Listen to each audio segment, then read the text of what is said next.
Hello, this is Kyou of Kyou System.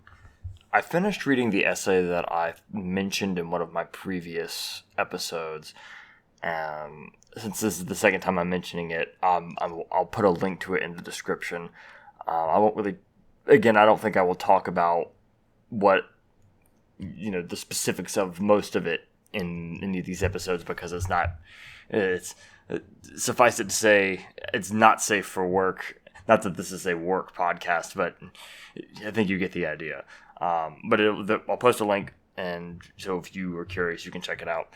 But when I finished it, it took me a good bit of time to digest it. And there was one particular topic that came up closer to the end of it that I thought was really interesting because it reminded me a lot of something that I do for my own creative projects. Because talking about creativity was something that came up in the essay, and specifically in the essay was described as a phylactery, and that's a term that is chiefly used in the context of Dungeons and Dragons to refer to I don't know how familiar you are with it. I know it's generally pretty popular, but specifically, it describes this object in which the soul of a person is held, and it's usually used by liches or other extremely powerful spellcasters to contain their soul so they can live on and evade death, that sort of thing. But in this context, it was talking more about using creative works as a means to encapsulate a trauma and process a trauma. Now, I disagree in principle with the description of let me talk a little bit more about it first, because the idea is that, and they gave a few examples in the essay, but basically talking about how rather than trying to have a direct confrontation with their trauma, where you dredge up the memories and you just process it all in your head by yourself, and not necessarily the best approach, least of all by yourself. Having the help of a therapist is one thing, but trying to do it entirely on your own and entirely in your head is perilous, suffice it to say. But rather than doing that, creating a context where the trauma or the heart of it exists, and it is like the central kind of focal point of the creation that you're making, and it is discussed and analyzed and dissected and processed through the narratives, through the character arcs, through dialogues and scenes and interactions and things like that. And in that way, being able to, bring a certain degree of humanity to it, in the sense that it stops being this fearsome, dark, horrible secret that feels like if you even poke at it, try to remember any of it at all, that it'll just be it'll overwhelm you, and at times it feels like it could just consume you and destroy you.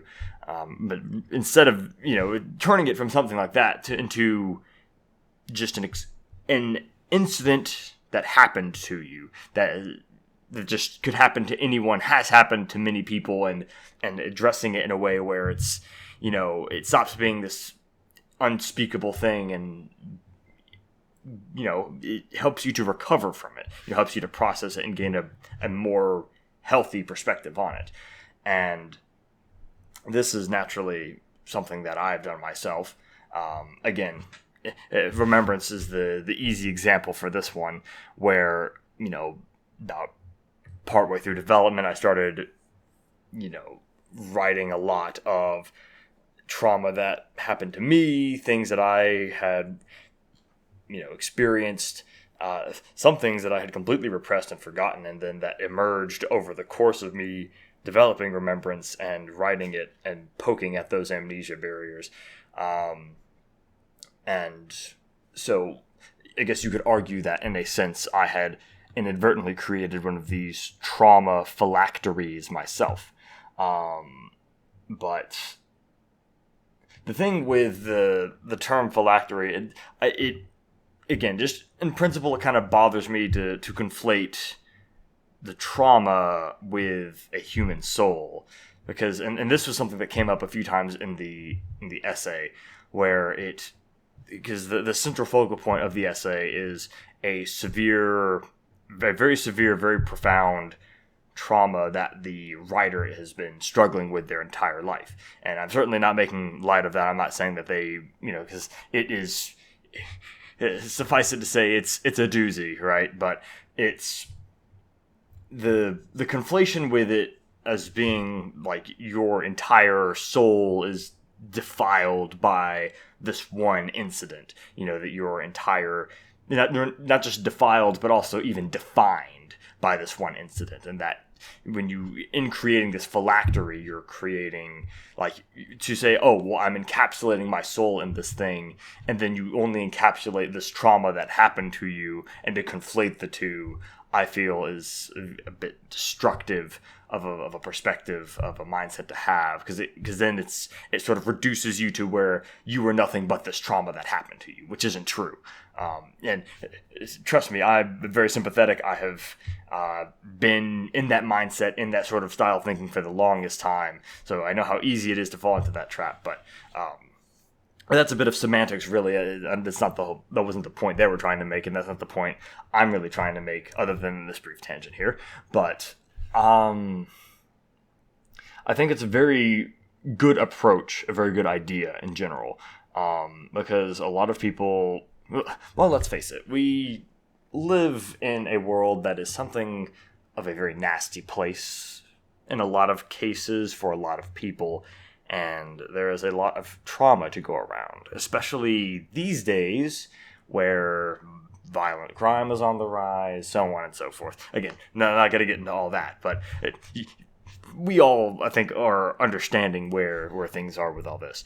And naturally, there's a lot of pain, there's a lot of trauma, and unfortunately, the overwhelming majority of the populace, especially here in the West, are not equipped in any way whatsoever to try and address these things, to try and process these things, to, how to handle these things, how to work through their emotions, in a lot of cases, how to even identify what they're feeling and why they're feeling that way, let alone dig deeper into these deep-rooted issues. And, the ideal solution is to have everyone go to a therapist, but as it so happens, most people can't afford that because it's very expensive, and, all sorts of other issues with finances and healthcare. And again, this whole other can of worms that I'm not going to get anywhere near.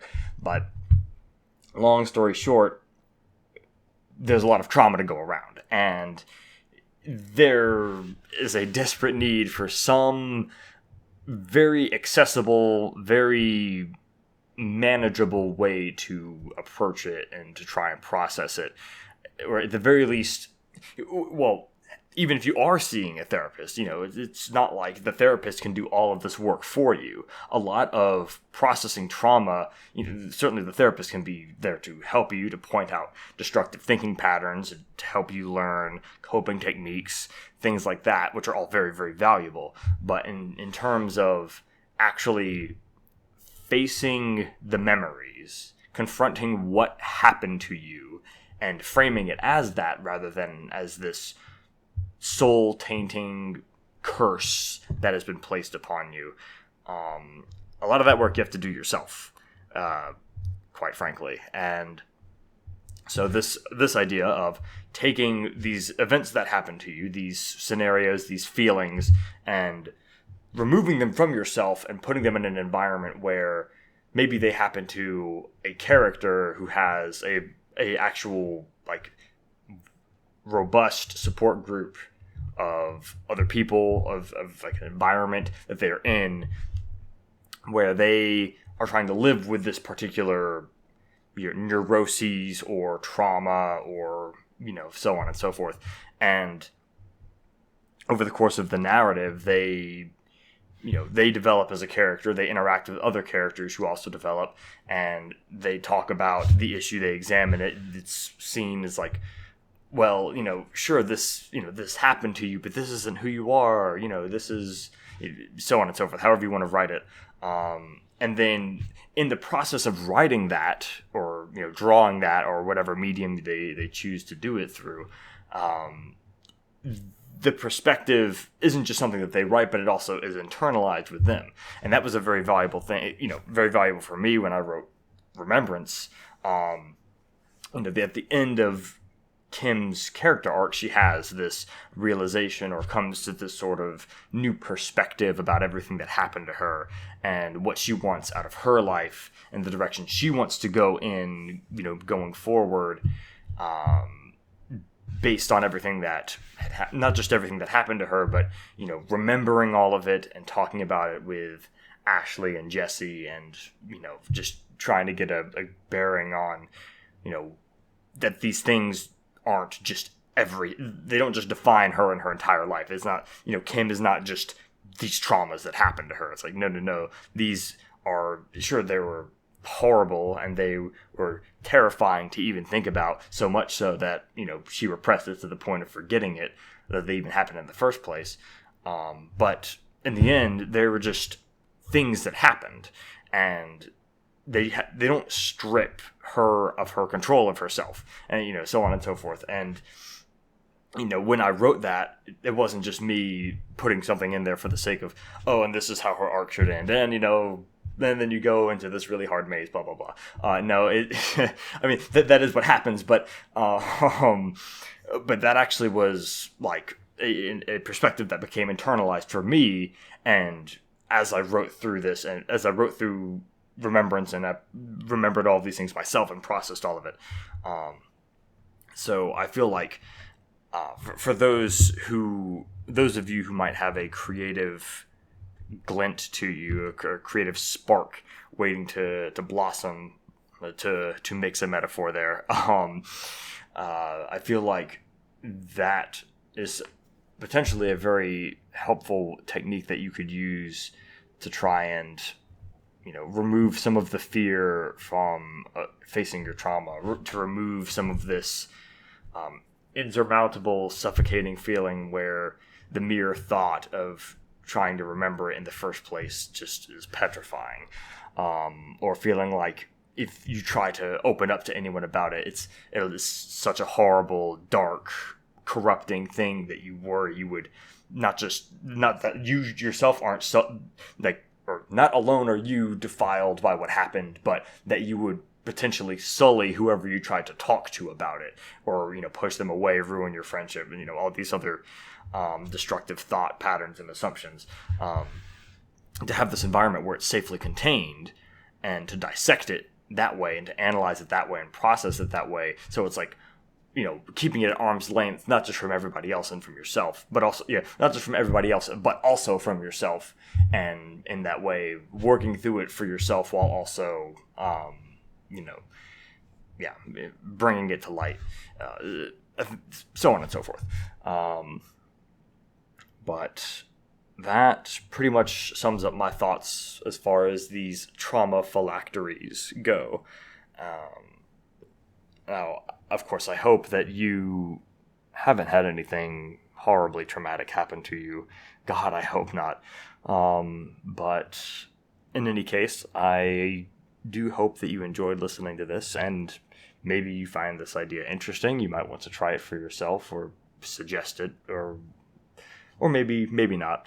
In any case, thank you very much for listening all the way through, and I hope you take care. Until next time.